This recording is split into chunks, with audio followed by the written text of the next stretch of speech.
जगह उनका स्कूल और कॉलेज खुला हुआ है, हर जगह उनका बड़ा बड़ा बिजनेस अर्थात व्यापार प्रतिष्ठान खुला हुआ है। पहले तो भी जमींदारों के ऐसे ही रूप हुआ करते थे, ऐसा ही स्वरूप हुआ करते थे। अब बताओ सरकारी अस्पताल में आपका शुद्ध बुद्ध लेने वाला कौन होगा? जब ये अस्पताल निजी अस्पताल विधायकों के हैं तो उनके अस्पताल में लाभ नहीं होगा और लाभ के लिए वो बिजनेस नहीं करेंगे, और जब वो बिजनेस करेंगे तो सरकारी अस्पताल को क्यों जाएंगे? आपके हालात को देखने के लिए, आपके हालात को सुधारने के लिए क्यों जाएंगे?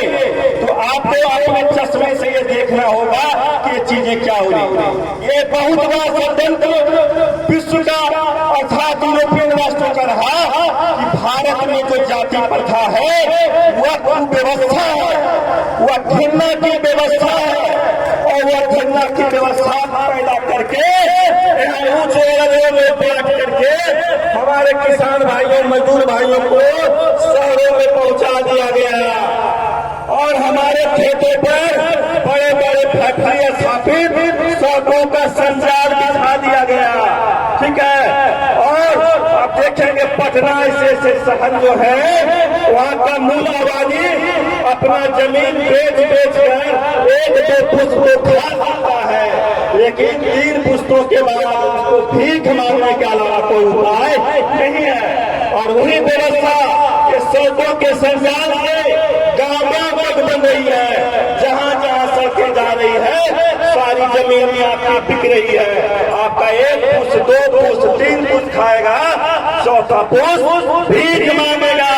और जो 15% लोग जो पटना शहर हो या मुजफ्फरपुर शहर हो या वैशाली शहर हो, इस तमाम शहरों में वो 15% राज करेंगे और आपका जमीन जब छिन जाएगा तो आप लोग यहाँ मजदूर करोगे, और अगर जो समय से काम नहीं किया, ढंग से काम नहीं किया तो लात जूता खाओगे। आज लात जूता बंगाल में खाता है लोग, लात जूता बम्बई में लोग खाते हैं, कल आप बिहार के हर शहरों में लात जूता खाने के लिए आप तैयार नहीं है। ये व्यवस्था अंग्रेजों की है, और हमारी व्यवस्था जो गांव में थी जिसमें 5 जाति 10 जाति का समाज था, कोई हल बनाता था, कोई लोहा का काम करता था, हथियार बनाने वाला भी हम थे। आज हथियार के लिए अमेरिका और रूस में गाना गाता है लोग, हमारा देश का प्रधानमंत्री या हमारा देश का शासक। और पहले के जमाने में मेरा गाँव में हथियार बनता था, गाँव में औजार बनता था, गाँव में पशुपालक थे। आज जातों को कहा गया तुम भैंस से आने वाले, गाय से आने वाले। आज बड़े बड़े प्रेमी है और बड़े बड़े उद्योगपति उस पर राज करते हैं। बताओ तुम्हारे धर्मों के साथ तुम्हारे साथ अन्याय किया तुम्हारे नेताओं ने और अपना राज किया और बड़े बड़े मॉल अपने उसने सजाया, लेकिन तुम्हारे सब जातियों की स्थितियां क्या है? बदहाल है, बदहाल है। उसी तरह से मजदूरों को किसान में लाया गया। जब की स्थिति ये थी मजदूर गांव में काम करता था, वह भी अच्छा से भोजन करता था, कम से कम माँ बेटे का संबंध, बेटे बाप का संबंध ये था किसान और मजदूरों के बीच में। उन्हें झड़ाया लाया गया। आज वो दूर जाते हैं, ट्रेन में मार खाते हैं, ईट भट्टे पे मार खाते हैं, फैक्ट्रियों में मार खाते हैं, मजलूमों के जिंदगी जीते हैं। तो हमारी जो अर्थव्यवस्था थी ग्रामीण आधारित अर्थव्यवस्था, क्या भारत में किसान आधारित अर्थव्यवस्था हो सकती थी कि नहीं? आज इस देश के देखो नकारापन, 1000 कहा गया यूरिया का प्रयोग करो, फॉस्फेट का प्रयोग करो, जिंक का प्रयोग करो, और आज कहा जा रहा है जैविक खेती की तरफ चलो। कहाँ चलो? जैविक खेती की तरफ। आखिर में बताना चाहिए भारत सरकार को, या तो उस समय पागल था या तो आज वह पागल है। तो ऐसी सरकारें जो विदेशी अर्थव्यवस्था पर चल रही है, जिसमें अमेरिका लोग हमारी अर्थव्यवस्था से राज कर रहा है। आज गरीबी में हम लोग रोते हैं, लेकिन आपको पता होना चाहिए कि एक टूथपेस्ट भी जब तुम खरीदते हो, एक बिल भी जब तुम खरीदते हो, एक आधार और पैन कार्ड खरीदते हो, वह आधार कार्ड पैन कार्ड का जो तो आपका डाटा है, वह डाटा भी भारत सरकार रखने की क्षमता उसके पास नहीं है, वह भी उसके पास मशीनरियां नहीं है, वह भी अमेरिका के पास मशीनरियां है। अब बताओ, जब टूथपेस्ट और पिन जैसी चीजें और आधार कार्ड जैसी चीजें, यह सब विदेश से जब बनती है तो एक सारा का सारा सामान, जूता चप्पल जो खरीदते हो लगभग विदेश से बनती है।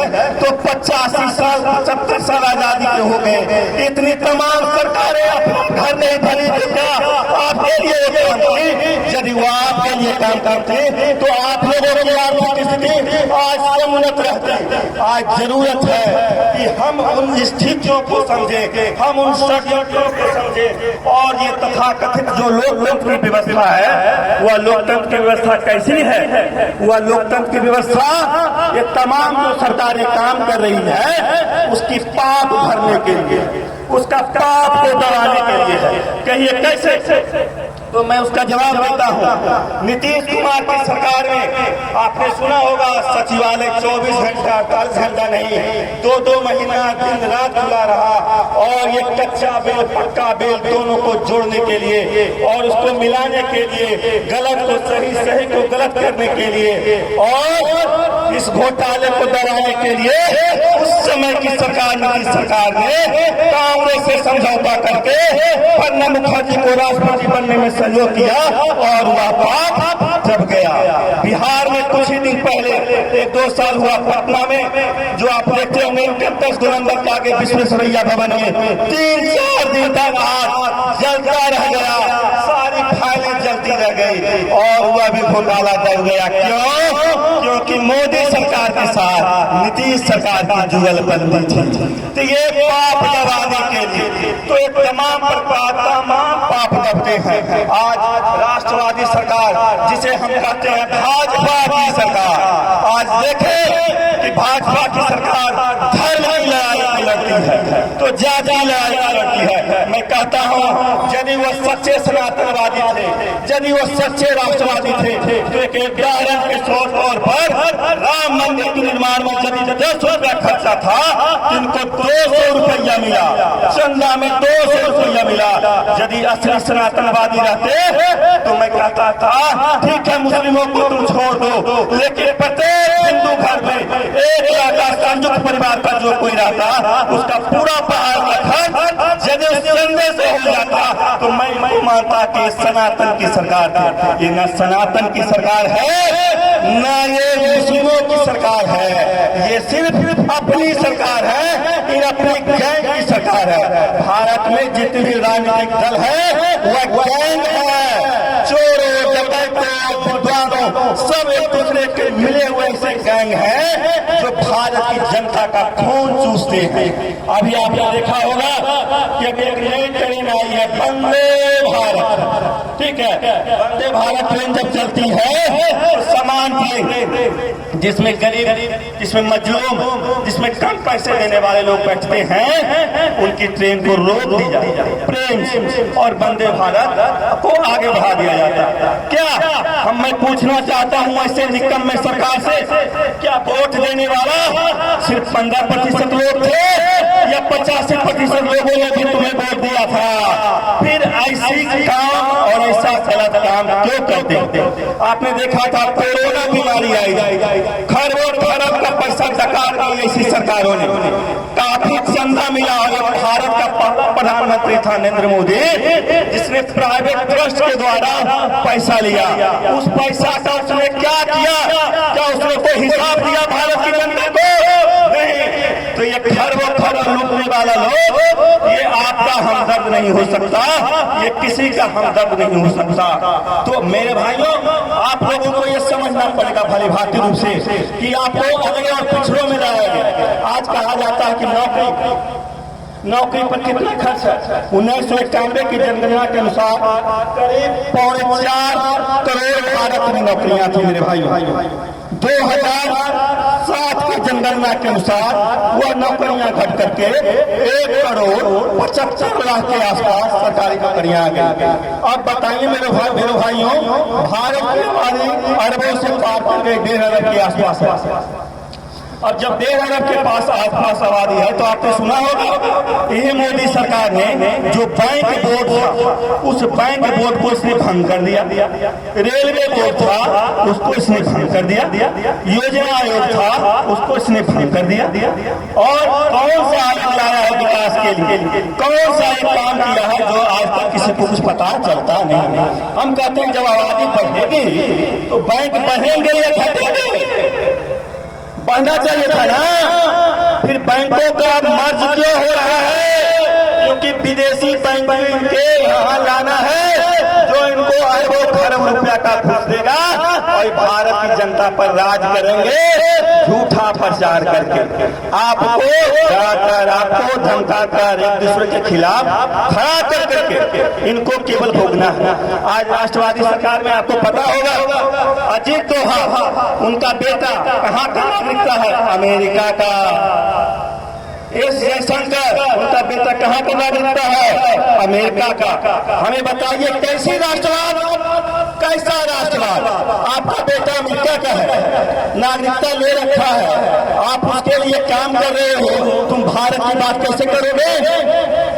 आम जनता जो चुनाव में वोट देती है तो अपने सांसदों को, लेकिन वह जीता हुआ सांसद जो है मंत्री नहीं बनता है, कोई IAS बनता है।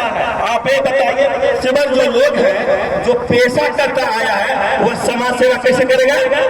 और जो समाज सेवा कर रहा है वह ऐसा आता है जाति पाति के कारण जो रंगा लफंगा लुचंगा, आपको पता होगा संसद में कुर्ता पजामा पहना जाता है, धोती कुर्ता किया जाता है। जहां देश की जनता का सवाल है, जहां देश की जनता के हित के लिए कानून बनेंगे वहां मारपीट होगा। गांव में भी मारपीट होता है तब एक कायदा होता था, लोगों को बढ़ाया जाता था, समझाया जाता था, बुझाया जाता था, लेकिन वहां कोई बुझने वाला नहीं होता। दोनों तरफ से फटाफटी होती है।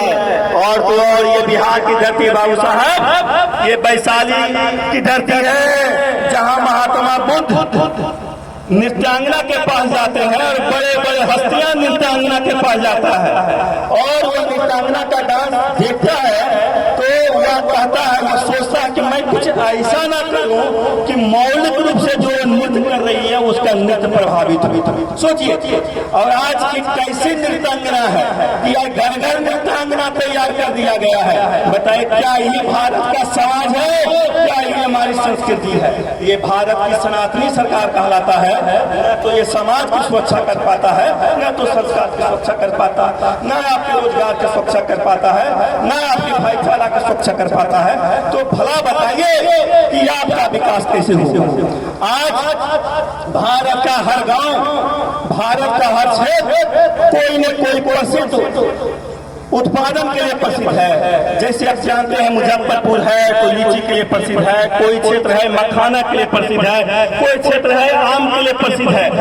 यदि उस क्षेत्र में उसकी उत्पादकता को बढ़ाया जाता और उसके उत्पादकता के आधार पर यदि किसानों की सामूहिक सहकारिता के आधार पर फैक्ट्रियां लगाई जाती तो बताइए उन सारे उत्पादों को हम विश्व में बेचकर एक संपन्न राष्ट्र और फिर से सोने की चिड़िया हो, हजारों लोग यहाँ पर राजा होते। लेकिन यह जो व्यवस्था चल रही है इसमें 15% लोग मात्र राजा हैं, बाकी 85% लोगों की आर्थिक स्थिति खराब होती जाएगी। तो मैं आप लोगों से ये कहना चाहता हूँ कि इन सारे हकीकतों को समझना होगा और इस पर गहरे मंथन की आवश्यकता है और थोड़े से तनिक भाषणों में हम इसको पिरो पाने में सक्षम नहीं हो सकते हैं।